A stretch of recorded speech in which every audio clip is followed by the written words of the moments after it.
Assalamu alaikum, everyone. First of all, I would like to thank Dr. Peter Easton for so kindly inviting me to give this keynote address. I'd also like to thank Mr. Sunny Meiser and our own Dr. Natasha Matic for helping make this online conference possible. We're all accountable. More precisely, each generation is accountable to the next. CARE could not be a more appropriate acronym for a center whose objectives include increasing awareness of and promoting business practices that are ethical within the acceptable parameters of social justice and global sustainability. And so, just as much as we are accountable, so too are we obliged as carers or custodians of the still beautiful planet to minimize the negative externalities that can and do arise from human pursuits of profit and power. In a sense, accountability is retrospective. Financial accountants, for example, look back for the financial year and report for the latest position.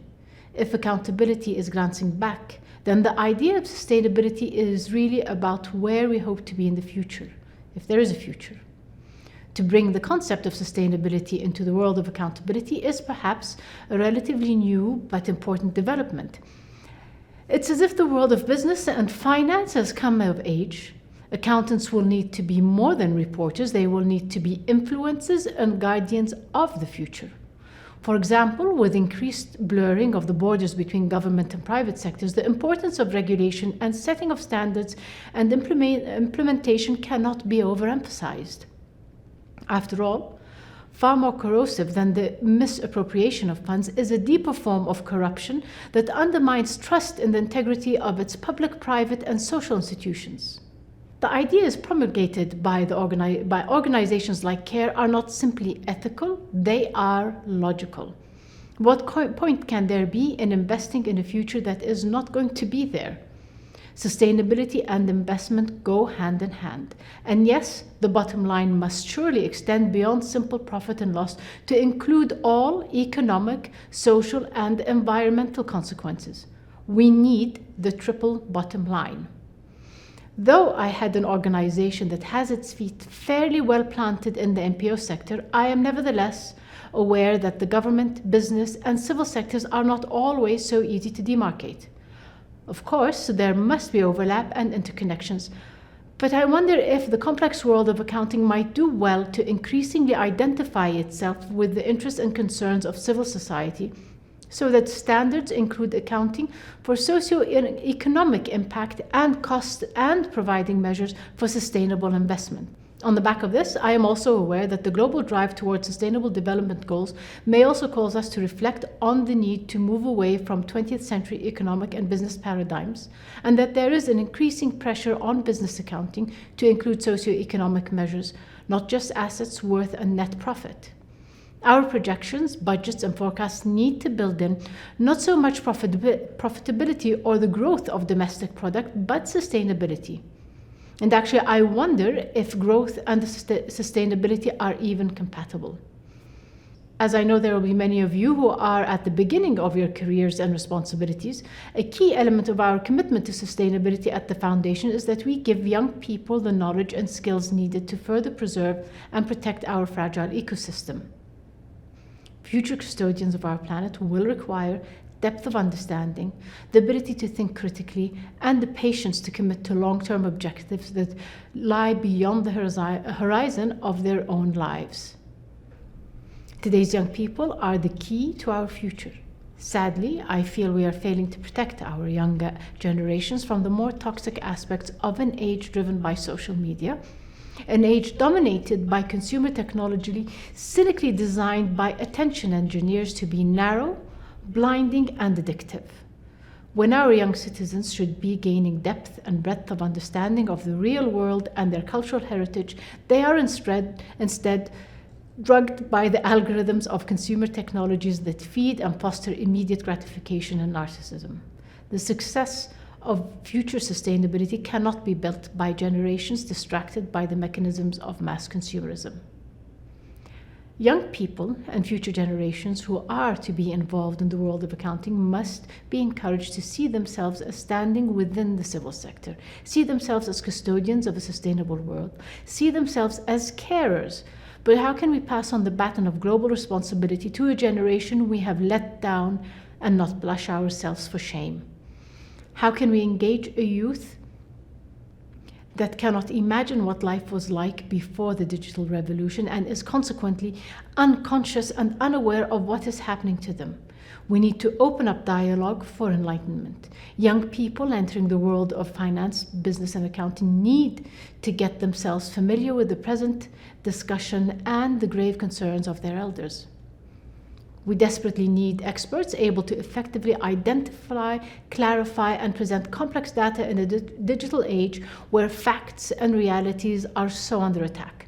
To this end, accounting must be seen to be a science able to rigorously describe things as they are and prescribe things as they might be for a sustainable and better future.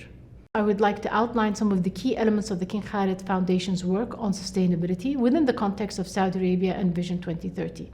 I hope this will provide you with insight into how a foundation such as ours informs and responds to calls for sustainable action on a local and a global level.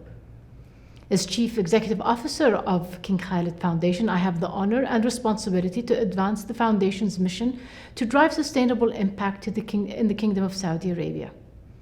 At the Foundation, we have learned that success relies on two critical areas. Firstly, the importance of measuring and managing impact to achieve a real change around ESG issues. And secondly, the roles that the public and private sectors have to drive progress through collaboration and strategic partnerships. These critical areas have had an impact on how the Foundation has worked in the context of civil society projects and within the broader context of Vision 2030. Allow me to detail key aspects relating to Saudi Arabia's Vision 2030 and after this the work of the King Khalid Foundation itself. Saudi Arabia's focus on ESG and sustainable development is currently structured around the Saudi Vision 2030, which was established in 2016 to guide a collective response to pressing economic and sustainability risks.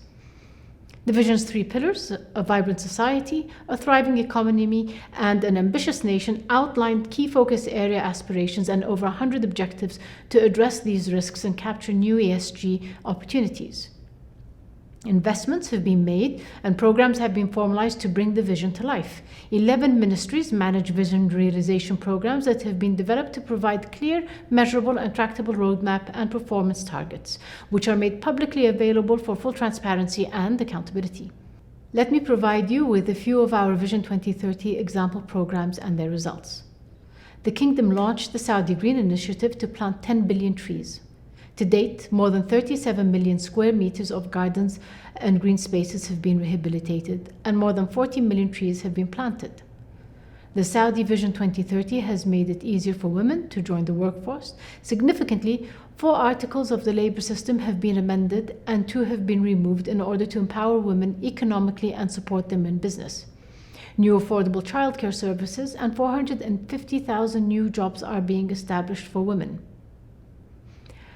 It is most encouraging to note that consequently the percentage of female participants in the workforce has reached 33%, already exceeding the 2030 goal of 30%, and numbers continue to rise. The investment made in our digital infrastructure have resulted in leading technology for connectivity. As a result, Saudi Arabia ranked first worldwide in 5G internet speed, achieving capacity increases by a factor of 11. Vision 2030 has also made strides in diversifying our economy to support non-oil industries and small businesses. For example, non-oil government revenue has more than doubled, increasing by over 120% in the last 5 years. The vision has also established the Kingdom's standing in the global economy. The Saudi market joined global indices, MSCI, S&P Dow Jones, and the FTSE Russell as emerging markets. Our public investment fund has grown in percentage of assets in global markets from 5 to 30%. We have seen an increase in foreign direct investments from 5.3 billion in 2017 to 17.6 billion Saudi riyals in 2020. These accomplishments and those yet to come rely on diligent measuring, reporting on outcomes, and close collaboration, which in turn allow the country to continue to refine, adjust, and improve programs. Aligned with the Vision 2030, Saudi Arabia hosted the G20 summit in Riyadh in November 2020, and I think it is important, given the opportunity, to say a few things about this. One of the key challenges for us all during the G20 conference was, of course, the pandemic, and it would be remiss of me not to mention this. Not just how it affected the G20 summit, but how it may affect future sustainability programs. It might be true to say that good can come out of bad, and indeed one of the most important consequences and achievements for us was the widening of the G20 participant base. An online platform allowed the least developed and least prosperous nations to really speak for themselves, and this highlighted an important ethical reality for me. We have to dismantle attitudes from the old imperialistic world order if we are to develop a sustainable global community on into the 21st century. I would also like to state that for the sustainability of the work of the civil sector and for real impact, attitudes must change towards working with local CSOs, and we hope we have contributed to that end. The UN Sustainable Development Goals must be seen to be contextualized by the ongoing situation. And I wonder whether discussions of key topics in the conference this week might also include the effects of the COVID-19 pandemic on future development and sustainability. Let me now turn to the work of the King Khalid Foundation. It was, of course, a great honor last year for Saudi Arabia to host the G20 summit. It was also a great honor for the King Khalid Foundation to head the C20. The foundation has had 20 years of commitment to sustainability, and even before Vision 2030 and the UN SDGs. We believe in the necessity of working closely with private sector, government ministries, and with CSOs. Our vision of a Saudi society with equal opportunities and prosperity is aligned to the collective ambitions of the United Nations Sustainable Development Goals, and increasingly the many other sustainability and ESG frameworks that have emerged in the business landscape. Let me outline some key aspects of our work. We have awarded millions of riyals in grants and award money benefiting hundreds of organizations and thousands of people, both locally and within the communities of Saudi Arabia and worldwide. We seek to achieve our vision by mobilizing and enabling stakeholders through social investment, capacity building, and advocacy, all of which require us to leverage our unique position as a platform for impact through connections we facilitate between nonprofit, private, and public sectors within society and together with our broader global community. We've worked on building the nonprofit sector in the kingdom, including pushing for change in policies and regulations, incubating new organizations, improving skills and infrastructure of existing organizations, and contributing on behalf of the sector to the United Nations Sustainable Development Goals and global G20 efforts. As the civil society representative host of C20 engagement group during the G20 summit, we were able to demonstrate the critical role we have assumed as a convener of partnerships across sectors.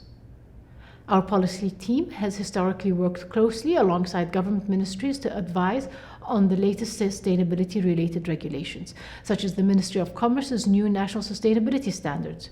We have published discussion papers around the critical policy issues, such as the first ever discussion roundtable about the future of sustainability in the private sector. Our policy team has historically worked closely alongside government ministries to advise on the latest sustainability-related regulations, such as the Ministry of Commerce's new national sustainability standards.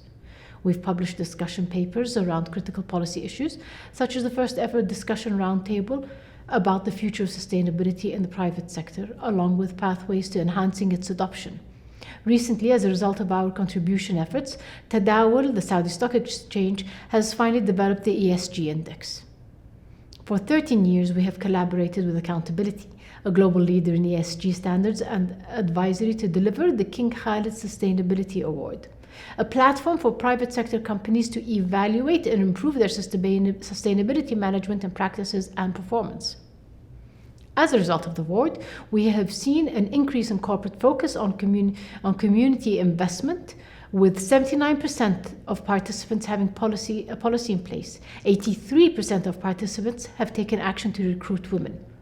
The foundation has also worked with Accountability to bring these same practices to small and medium-sized enterprises through sustainability training tailored to the needs of new and growing businesses. Finally, as our board measures returns in terms of social impact, effective management of the investments we make is a necessity. So, for example, we are presently undergoing an organization-wide audit to quantify, report on, and improve our impact metrics. However, this is not a new practice for the Foundation. Impact has always been in our DNA, and we have always measured impact at the program level. To close, I want to say that at the King Khalid Foundation, a key element of our commitment to sustainability is that we give young people the knowledge and skills needed to further preserve and protect our fragile ecosystem.